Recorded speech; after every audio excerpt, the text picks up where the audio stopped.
Assalamualaikum warahmatullahi wabarakatuh. Kami dari kelompok 2 ingin mempresentasikan hasil kerja kami yang berjudul Penanaman Nilai dan Sikap dalam Belajar IPS, yang beranggotakan saya sendiri Agita Nurfitriani dan teman saya Sri Mulia. Langsung ke pembahasan. Pengertian nilai dan sikap. Menurut Purwodarminto dalam Kamus Bahasa Indonesia, nilai adalah harga, hal-hal penting atau berguna bagi manusia. Nilai atau sistem nilai dalam keyakinan, kepercayaan, norma atau kepatuhan-kepatuhan yang dianut oleh seseorang ataupun sekelompok masyarakat. Kosasih Dajari 1980. Sedangkan menurut Prenkel dalam Husein Ahmad 1981 menyatakan bahwa nilai menggambarkan suatu penghargaan atau semangat yang diberikan seseorang atas pengalaman-pengalamannya. Selanjutnya, ia mengatakan nilai itu merupakan standar tingkah laku, keindahan, efisien, atau penghargaan yang telah dianut seseorang, di mana seseorang berusaha hidup dengan nilai tersebut serta bersedia mempertahankannya.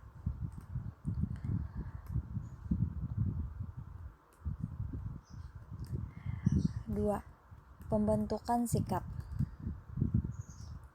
Tidak dapat disangkal bahwa manusia mempunyai sifat-sifat bawaan, misalnya kecerdasan dan temperamental. Faktor-faktor ini mempunyai pengaruh terhadap pembentukan sikap. Selain itu, manusia juga mempunyai sikap turunan yang terbentuk dengan kuat dalam keluarga, misalnya sentimen, kefamilian, keagamaan, dan sebagainya. Namun secara umum, kebanyakan pakar psikologi sosial berpendapat bahwa sikap manusia terbentuk melalui proses pembelajaran dan pengalaman. Ada 3 model pembelajaran dalam rangka pembentukan sikap. 3 model tersebut adalah mengamati dan meniru, menerima penguatan, dan menerima informasi verbal. Model-model ini adalah sesuai dengan kepentingan penerapan dalam dunia pendidikan. Uraian lebih lanjutnya tentang model-model pembentukan sikap adalah sebagai berikut. A. Mengamati dan meniru. Pembelajaran model ini berlangsung melalui pengamatan dan peniruan berdasarkan kenyataan bahwa mayoritas perilaku manusia dipelajari melalui model, yaitu dengan mengamati dan meniru perilaku atau perbuatan orang lain, terutama orang-orang yang berpengaruh. Melalui proses pengamatan dan peniruan akan terbentuk pula pola sikap dan perilaku yang sesuai dengan orang yang ditiru. B. Menerima penguatan.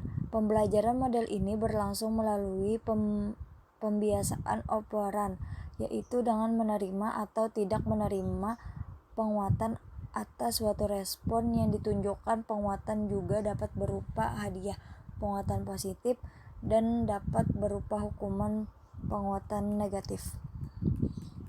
Yang C. Menerima informasi verbal. Informasi tentang berbagai hal dapat diperoleh melalui lisan ataupun tertulis. Informasi yang sesuai objek yang diperoleh oleh seseorang akan mempengaruhi pembentukan sikapnya terhadap objek yang bersangkutan. Misalnya informasi tentang penyakit flu burung. Informasi ini telah membentuk sikap tertentu di kalangan warga masyarakat terhadap penyakit flu burung, pembawaan virus, dan orang yang terkena penyakit tersebut. 3. Teori perubahan sikap. Teori perubahan sikap itu ada bermacam-macam, antara teori pembelajaran, learning theory, teori fungsional teori, dan teori pertimbangan social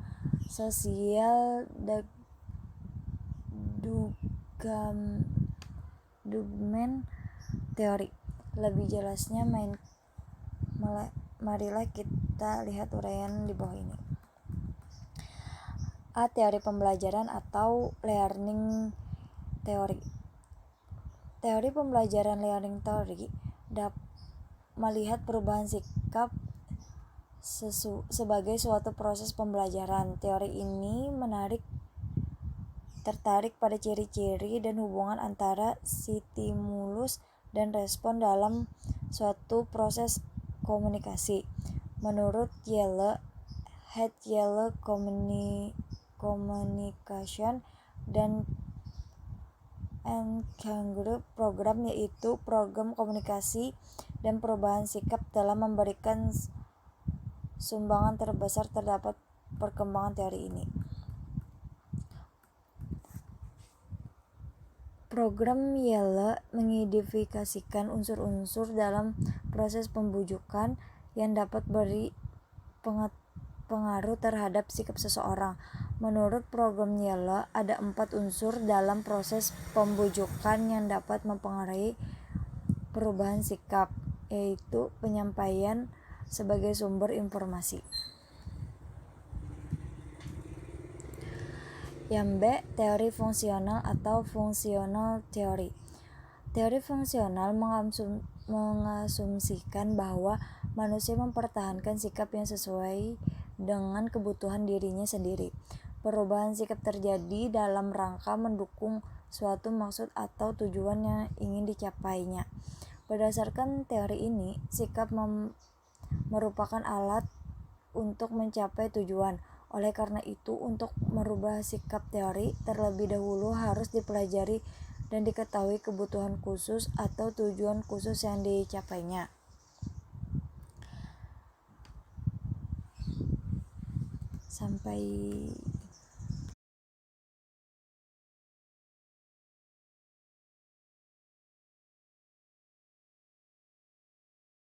Perkenalkan, nama saya Sri Mulia.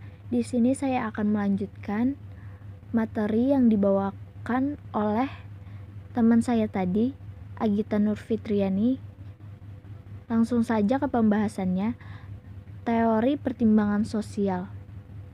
Menurut teori ini, perubahan sikap merupakan suatu penafsiran kembali atau pendefinisian kembali terhadap suatu objek. Sikap adalah sebagai suatu daerah posisi dalam suatu skala yang mencakup ruang gerak penerimaan, ruang gerak ketidakpastian, dan ruang gerak penolakan. Proses perubahan sikap tergantung kepada keteguhan individu dalam berpegang pada suatu pandangan. Seandainya individu berpegang pada pandangan ekstrim dalam suatu hal, maka ruang gerak penerimaannya sempit. Oleh karena itu, kemungkinan terjadi perubahan sikap bagi individu bersangkutan adalah kecil. Sebaliknya, individu yang tidak begitu kuat berpegang pada suatu pandangan memiliki ruang gerak penerimaan yang lebih luas. Semakin ruang gerak penerimaan seseorang, maka semakin besar pula kemungkinan terjadi perubahan sikap pada individu yang bersangkutan. Kemudian B. Hubungan antara sikap, nilai, dan perilaku. Hubungan antara sikap dengan nilai. Sebagai pakar fisiologi berpendapat bahwa nilai lebih bersifat global daripada sikap. Pendapat lain mengatakan bahwa nilai merupakan sasaran yang lebih abstrak yang ingin dicapai oleh seseorang. Nilai mendasari pandangan hidup seseorang. Oleh karena itu, nilai tidak mempunyai objek yang spesifik seperti dalam sikap, namun sangat penting peranan dalam membentuk sikap. Dengan demikian, nilai mempengaruhi pembentukan dan arah sikap seseorang. Nilai juga dapat mempengaruhi perilaku dan perbuatan seseorang dengan memenuhi sikap dan penilaian terhadap konsekuensi pada perilaku dan perbuatan seseorang tersebut. Melalui proses ini, nilai dapat dilihat sebagai kunci bagi lahirnya perilaku dan perbuatan seseorang. Oleh karena itu, pengajaran dan penanaman nilai merupakan hal penting dalam rangka pembinaan sikap dan kepribadian siswa. perilaku behavior dapat didefinisikan sebagai proses pemberian reaksi terhadap suatu stimulus dalam lingkungan yang bermanfaat bagi kehidupan. Perilaku juga dapat diartikan sebagai suatu aktivitas anggota badan. Berdasarkan batasan ini, perilaku selalu merujuk pada kegiatan lahir yang dapat diamati dalam panca indera. Perilaku dan sikap mempunyai hubungan yang sangat kuat. Sikap pada hakikatnya merupakan perilaku internal. Individu dapat mengekspresikan sikap sebagai perilaku internal dalam bentuk perilaku eksternal. Misalnya, perasaan suka dan kecenderungan setuju terhadap sesuatu objek dapat diekspresikan dalam berbagai perilaku. Contohnya, mendukung, membantu, meniru, memuji, dan sebagainya. Nilai dan sikap merupakan dua faktor penting yang membentuk perilaku seseorang. Konsistensi hubungan antara sikap dan perilaku ditentukan oleh dua faktor, yaitu motivasi dan kesempatan. Jika seseorang memiliki motivasi yang kuat untuk berpikir tentang sesuatu objek serta memiliki kesempatan untuk berbuat, maka sikap akan memberikan pengaruh terhadap perilakunya. Jadi, dapat disimpulkan bahwa antara nilai, sikap, dan perilaku itu sangat erat kaitannya. Nilai merupakan kepercayaan normatif yang ikut menentukan apa yang disukai dan apa yang tidak disukai oleh seseorang, sehingga terbentuk sikap terhadap suatu objek. Selanjutnya, sikap akan mempengaruhi perilaku dan perbuatan seseorang. Namun demikian, seperti dijelaskan di atas, bahwa konsistensi hubungan antara sikap dan perilaku tersebut terjadi jika dipenuhi syarat-syarat tertentu. Selanjutnya, C. Penanaman nilai sikap dalam pembelajaran IPS. Penanaman sikap atau sikap mental yang baik melalui pengajaran IPS tidak dapat dilepaskan dari mengajarkan nilai dan sistem nilai yang berlaku di masyarakat.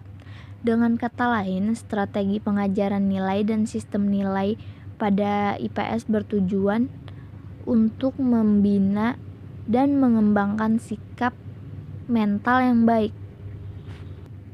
Materi dan pokok bahasan pada pengajaran IPS dengan menggunakan berbagai metode, multi metode, digunakan untuk membina penghayatan, kesadaran, dan pemikiran nilai-nilai yang baik pada diri siswa. Dengan terbinanya nilai-nilai secara baik dan terarah pada mereka, sikap mentalnya juga akan menjadi positif terhadap rangsangan dari lingkungannya, sehingga tingkah laku dan tindakannya tidak menyimpang dari nilai-nilai leluhur. Dengan demikian, tingkah laku dan tindakannya tadi selalu akan dilandasi oleh tanggung jawab terhadap dirinya sendiri dan terhadap lingkungannya. Menurut Paul Suparno, S.J., sikap dan tingkah laku yang berlaku umum yang lebih mengembangkan nilai kemanusiaan dan mengembangkan kesatuan sebagai warga masyarakat perlu mendapat tekanan. Beberapa sikap dan tingkah laku itu antara lain sebagai berikut. 1. Sikap penghargaan kepada setiap manusia. 2. Sikap tenggang rasa, jujur, berlaku adil, suka mengabdi, ramah, setia, sopan, dan tepat janji. Yang ketiga, sikap demokratis dan menghargai gagasan orang lain serta mau hidup bersama orang lain yang berbeda. 4. Kebebasan dan tanggung jawab. 5. Penghargaan terhadap alam. 6. Penghormatan kepada Sang Pencipta. 7. beberapa sikap pengembangan sebagai pribadi manusia seperti disiplin, bijaksana, cermat, mandiri, percaya diri. Semuanya lebih menunjang penyempurnaan diri pribadi. Pengajaran IPS yang pada hakikatnya adalah pengajaran yang mensosialkan diri dan pribadi siswa. Dengan demikian, siswa dengan segala kepribadiannya atau sikapnya hendak mampu meresapi, menghayati, mengadaptasi, menerima, dan mempraktekkan nilai-nilai umum yang berlaku di masyarakat. Salah hilap mohon maaf. Wassalamualaikum warahmatullahi wabarakatuh.